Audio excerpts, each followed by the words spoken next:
Polygamy is wrong. But this pastor in Florida, he's going to defend it. Yep, he got a couple of wives. Let's take a look. All right, guys, let me set the record straight. The Bible does not endorse, excuse, or permit polygamy. But this preacher down in Florida, Rich Tidwell, he wants you to believe that it's completely defended by the Scripture. Somebody got a little horn dog in him, you know what I'm talking about, and needs a couple of wives. And he's going to use the Bible to defend it. It's his right, biblically. It's not a sin, is what he's going to tell you. Now, this guy's recently revealed to his church, and he's Protestant. He's taken a second wife. She's pregnant with what will be his 8th child. And he says it's all because of King David. That's his example, is King David. There's a lot I want to say about this. Let's take a little bit of it. This guy's kind of, he's got a harp in his bedroom or something. He's preaching to his people. And let's play a little bit of this clip of how he defends it. We won't watch all of it, but let's take a little look at this video clip here. See if we can get The Bible never demands monogamy. God never demands it. The Bible never prohibits polygyny. And to the shock of many, God compares David's lawful marriages, plural, with his unlawful union with Bathsheba in order to indicate that he had done the wrong thing. Moreover, in 2 Samuel 12, 7 and 8, God explicitly states, I gave your masters wives to you. Let's go and read. But unfortunately for the monogamy-only crowd, that's the only thing lawful in God's eyes, God gives David wives and then uses it as his arguing point for why what David did was so wrong. In other words, you already had lawful wives. Why would you take someone else's wife? If you took just a moment, you would study this out and see that not only does God not sin, but by him giving David wives, it shows you that is not sin, because God doesn't sin. And you go, well, it's different now. The scriptures say, I, the Lord, do not change. All right, stop it. Marriage law doesn't change. All right. Let me just tell you something I said on the Chad Prather show. And that is, what we see in Scripture is the story of fallen men and women and God dealing with them in their fallenness. It's not a divine approval because it happened in their fallen lives. It's a divine tolerance of human failure for the sake of progressive revelation. God is literally demonstrating his mercy for redemptive history to progress throughout time to get where we need to be. Because, see, this thing called sin entered the world, and God could have just smoked all of us. He did do that in the Noahic flood, but he kept a remnant. God could have just burned off everybody and just said, I'm starting over again, or just, I'm done with the thing. Could have wrung his hands with it.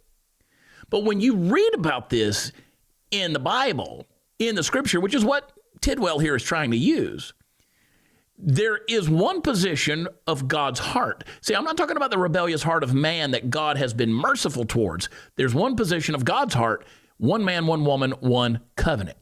All right. From the very beginning, God's blueprint for marriage is not open to reinterpretation. Genesis 2:24 says, a man shall leave his father and his mother and be joined to his wife, and the two shall become one flesh. Not wives, not the group shall become one community.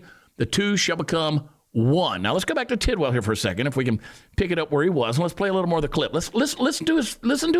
He's defending his position here. Let's listen to him. God's law regarding marriage doesn't change. Moreover, do we truly believe that if Abraham, Jacob, or David resurrected, which is a possibility according to Matthew chapter 27, verses 52 and 53, when many saints resurrected at the time of Jesus' crucifixion, that era, if those men resurrected because they can, would they not be permitted to hold office or preach in the church? Do we really believe that Paul, in one verse, is just disqualifying all the patriarchs who are prophets and elders from being prophets and elders anymore? Right, they're now disqualified. So being a patriarch does not make you a prophet today. Doesn't make you being a patriarch or a prophet in the old covenant doesn't make you a patriarch or a prophet in the new covenant. You read, there's more than one verse, bud.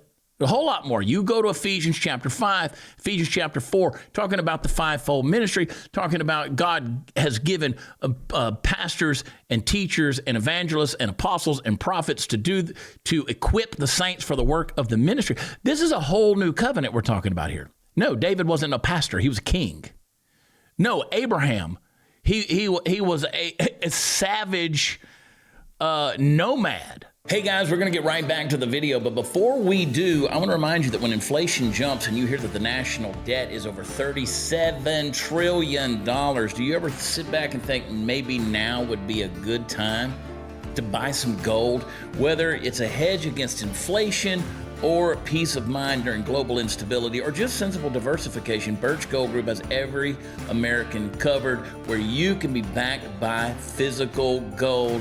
They created something special just for our listeners. Until September 30th, if you're a first-time gold buyer, Birch Gold is offering a rebate of up to $10,000 in free metals on qualifying purchases. To claim eligibility and start the process, request an info kit now by texting CHAD, I spell it Chad, to the number 989898. Plus, Birch Gold can help you with an existing IRA or 401k by rolling it over into IRA backed by gold, folks. You're still eligible for the rebate and free metals up to $10,000. Birch Gold is the only precious metals company that I trust, as do tens of thousands of their customers. A+ rating with the Better Business Bureau. So text Chad to 989898. Let our friends over at Birch Gold help you right now.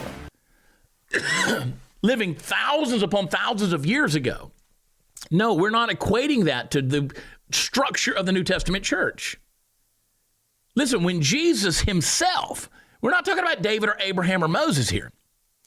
Jesus himself in Matthew 19, he says, from the beginning, it was not so. He says, when he's confronting the Pharisees about marriage and divorce, he doesn't redefine the model of marriage. He restores it from the Garden of Eden.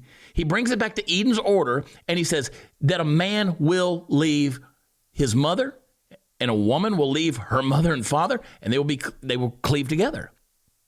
A monogamy, covenant, intimacy, unity. Now, Tidwell can keep going on. Let me just tell you, bottom line, polygamy is a distortion of divine order. Every single example of it in the scripture, every single example led to chaos and jealousy and destruction. Abraham's union with Hagar brought division into his household and centuries of strife between nations. We still see that between the Jews and the Muslims. Jacob's marriages to Leah and Rachel produced rivalry and bitterness. David's multiple wives fueled political chaos and even wars. Solomon's 1,000 wives dragged him straight into idolatry. When you trace the fruit of polygamy, it's always brokenness and never blessing. God recorded these stories not to commend them, but to warn you and me. Malachi 2:14 takes it even further. God calls himself a witness between a man and a wife of his youth, declaring that he hates divorce, desires godly offspring. That's singular. God ties covenant fidelity to faithfulness between one man and one woman. That's why 1 Timothy 3:2 and Titus 1:6, contrary to what Tidwell just said, both require church leaders to be, quote, husbands of one wife. You can't lead in God's house while living contrary to its design for it. The standard hasn't changed. It's rooted in his very nature, in covenantal faithfulness and exclusive love. See, God's a very exclusive God.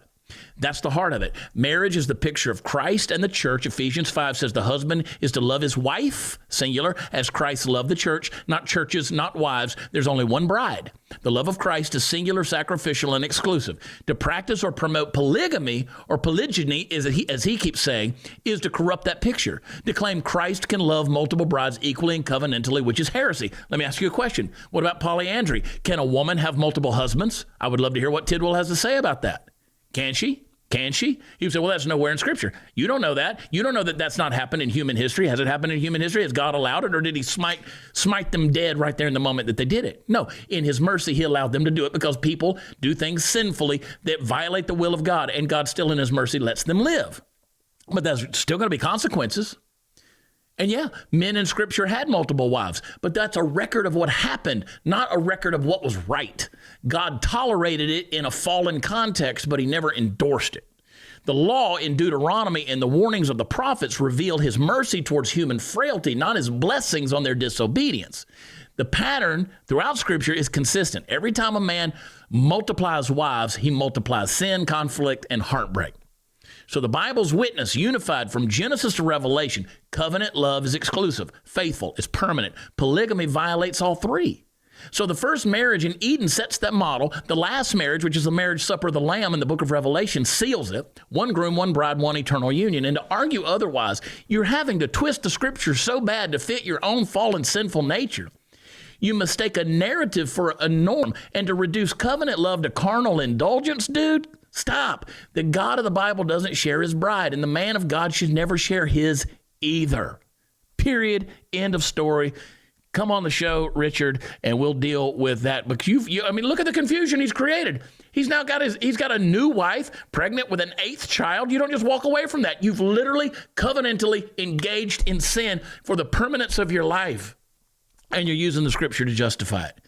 This is sad. This is traumatic, and I'm telling you, let's catch up with him in 10 or 15 years. If the Lord tarries and God's grace allows us to live that long. And I want you to see the chaos that this man has now brought into his life and use the Scripture and the Bible to justify it. Can't do it, folks. Can't do it. Happy to have that debate anytime they want to. Make sure you subscribe, hit like, hit share, do all the things we need you to do here on the Chad Prather Show. And tune in to The Long Show live Monday through Thursday at 11:10 Central. And join me before the noise. We'll talk even more about what the Bible has to say about our lives at 8/7 Central. And check it out. All right, leave a like, leave a share, subscribe, thumbs up, do all the things. Leave a comment down below. Let me know what you think about having multiple wives. I don't want them. Sounds like a crazy, chaotic, loud household to me. Don't hate, just the truth. I love you. God bless you. Talk to you next time. Bye.